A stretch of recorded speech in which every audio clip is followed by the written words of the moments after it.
But Acho, is James Harden right that nobody can beat the Nets at full strength? No, I don't believe he's right, but this is why. We haven't seen the Nets at full strength to know if the Nets would beat themselves at full strength. Oh, wow.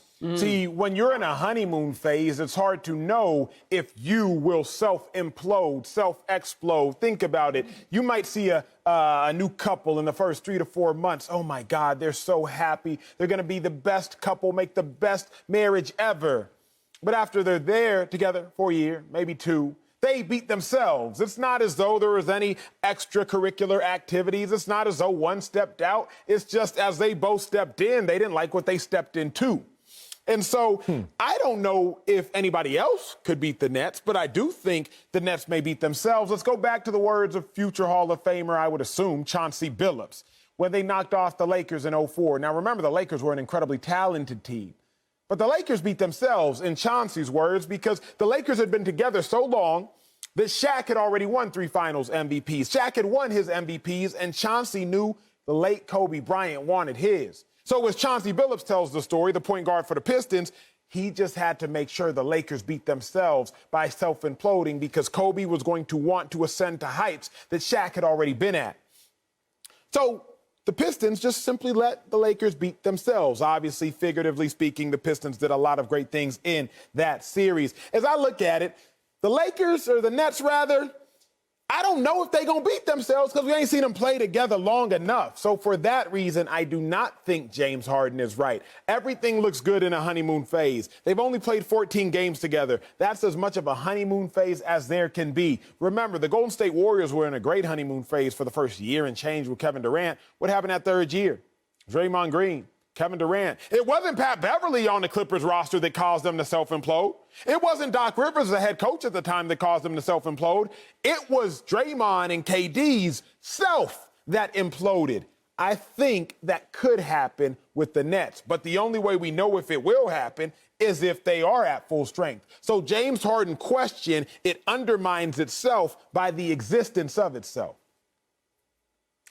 I don't believe that he is right about this, but I do have to give James credit for being able to combine unbelievable arrogance with complete detachment from reality in the very same comment. And words are important here, and he's very sneaky, or at least maybe the way it was written is very sneakily written, because he says at full strength, nobody can beat us. Well, there's a word missing, or one that we could replace there. If at full strength, nobody can beat us. And as soon as you put the if in there, everybody goes, well, if, we could say a million different things, if and buts, etc. But we keep that out, so it sounds a lot stronger than it is. But the truth is, did something happen between the end of last season and now for me to believe, even if those 3 are playing together, that they are unbeatable?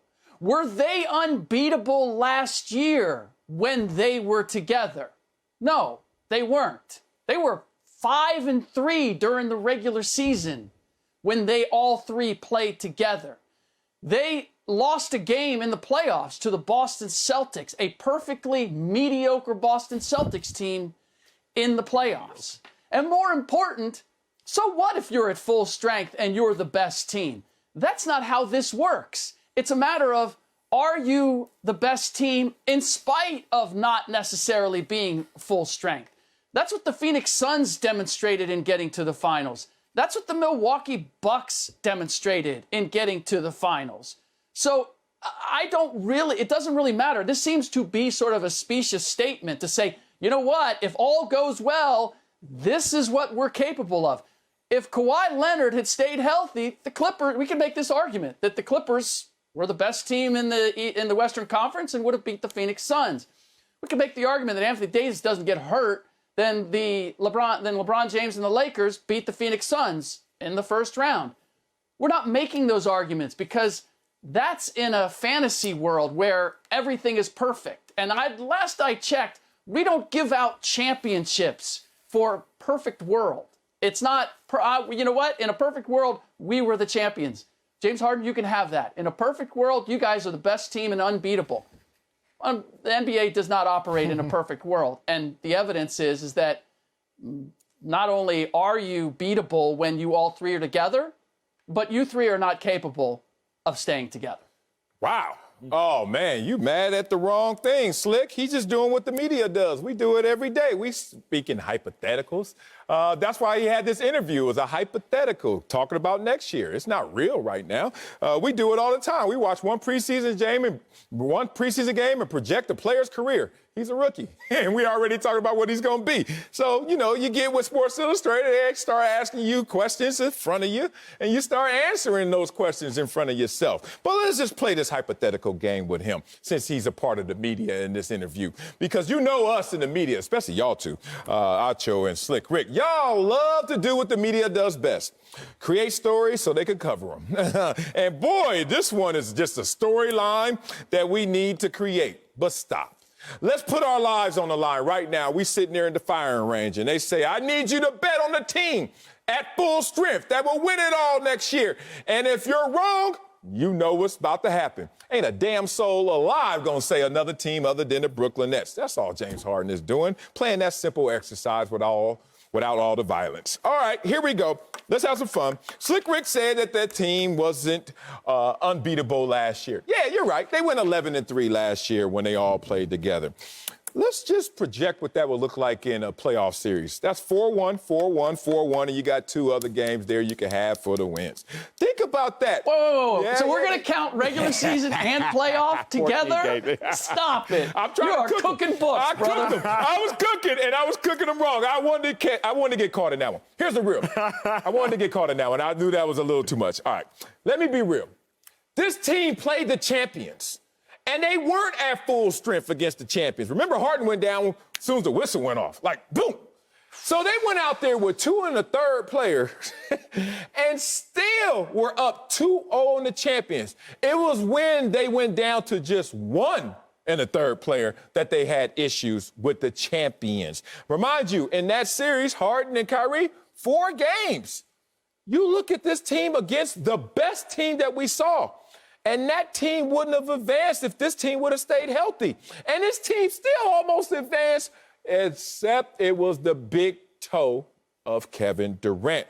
So you just can't mess with this team as constructed. You can't mess with this team as designed. And all he's saying is, if you take away the one thing you can't take away, which we know is a guarantee of health, but then let's just have a hypothetical, since we're just talking in the media. If we took that away, who could beat us? And there are some teams that you could say at full strength, there's not a single chance in the world they're going to win. New Orleans, at full strength, are they winning the championship? Hell no. So he's just having a simple mental exercise that we shouldn't condemn him from, especially because he's right. No, first off, Sel, if you're talking again about some sort of perfect utopian society in which everybody is at full strength, then all of a sudden the Lakers are at full strength too. And if the Lakers are at full strength, along with the Nets being at full strength, that's a toss-up. It's a toss-up. I'm not giving it to the Lakers. Good. Not giving it to them. I'm saying that's a toss-up. They right there. But if we want to play this ridiculous mental exercise of everybody at full strength and nobody has any emotional issues, then why don't we just say, everybody playing their best, where Russell Westbrook all of a sudden learns how to shoot the three? Why don't we just play that emotional exercise? Why don't we just take the ifs even further, Marcellus Wiley? Because you want to give me an at full strength if. They gave him that. It's just as far-fetched that Russell Westbrook becomes a 45% free throw shooter as it is the Nets are collectively at full strength for the duration of a season. Those big three missed 84 games combined last season. 84 games combined. They missed all of last season and 12 more games. And that's my point. They still only lost 3 games when they came together to form Voltron. So it is far-fetched that they would ever be at full strength. So for James Harden to even engage in that sort of conversation is absolutely ludicrous. For him to engage in that, you might as well assume other things that are far-fetched. Russell Westbrook shooting threes, Anthony Davis staying healthy the duration of a season, LeBron James returning to his 25-year-old form. None of those situations are realistic, so James Harden is not, in fact, correct at all. Yeah, he's not even operating in a hypothetical world. And Marcellus, you are correct in that we often extrapolate from current events and what we anticipate is going to happen, but we base them on elements that are real and based on past events that we can somewhat expect to hold true going forward. There's always variables. There's always unseen variables. But if I look at the Brooklyn Nets and how they are constituted and composed, there's one big element there in terms of being unbeatable. And I'm going to come back to it again. It's their defensive ability. They were ranked 23rd in defensive net rating for the regular season. No team has won a championship in the last 20 years ranked that low defensively in the regular season. We keep looking at their firepower, their offensive firepower, and saying they're unbeatable. Yes, at one end of the floor. But if anything was proved, not only by those statistics in terms of what the history of champions are made out of, but also just this past NBA Finals. Where was it decided? Ultimately, it was decided at the defensive end. Those games became defensive struggles. And yes, the Brooklyn Nets were much better in the playoffs than they were in the regular season defensively. And you know, one of the reasons? It's because you had Bruce Brown playing for James Harden. And so offensively, they weren't quite the same, but defensively, they were measurably better. Is Bruce Brown going to be playing for James Harden? Not in James Harden's hypothetical, we're all going to be at full strength and playing. You're going to have both James Harden and Kyrie Irving on the floor playing defense and not doing it well. And I'm suggesting that because historically, they haven't played defense well. So I love James Harden's confidence. He should believe that. But I don't hear LeBron James out there saying, you know what, we would have won if AD hadn't got hurt. I'm not hearing you, Marcellus. If anybody should let go of the we won the first two games of the series or we lost the first two games of the series and that dictated who the better team was, your Los Angeles Clippers went through that very same thing and demonstrated that in spite of losing the first two games of the series, they were the better team overall in the series. So I know you keep hanging your hat on the fact that the Nets beat the Bucks in the first two games, but to me, the reason you play a best of seven, the reason that it is the true litmus test of who the better team is because it's not about winning the first two games. It's not winning best of three, not even best of five. Best of seven, you damn well have to be the better team, and not only just the better team on paper and potential, but in reality. I like that. I'm with you, too. I'm not going to argue with something I believe in, and I believe in what you're saying. But LeBron's not the litmus test. My Clippers is not the litmus test. I'm not the litmus test. But damn right, I've said it before on this air, and I will say it to anybody. Oh, I would have been a Hall of Famer if I didn't get hurt. But guess what? I got hurt. And no one is sitting there, you ain't going to argue me, because when I wasn't hurt, boy, you couldn't argue with them results. Here's the thing. It's okay to say both things, and we can get to the same place just a different way. He's just saying, look, we went against the champions, and we smoked them one time by 30+. And they weren't that good to us. And then we got hurt. And then things changed for us. I don't understand why we can't have that conversation. We can have the real conversation because, forget it. Let's not even have the real conversation. The results speak for themselves. We ain't got to talk about it. But let's have some fun and entertainment and saying, what was the difference maker in this series? What tilted this series? Was it the play of the Bucks or was it the injuries to the Nets? Everybody knows what it was, but I'm agreeing with you. It's about 7 games. It's about going through those rigors. It's about standing the test of those 7 games in that time. But since you love to bring up defense with my Brooklyn Nets, I'm going to do 2 things to you. One, I'm going to bring up one of these scouts that was voting about who's the best player in the game. And they said this about Kevin Durant.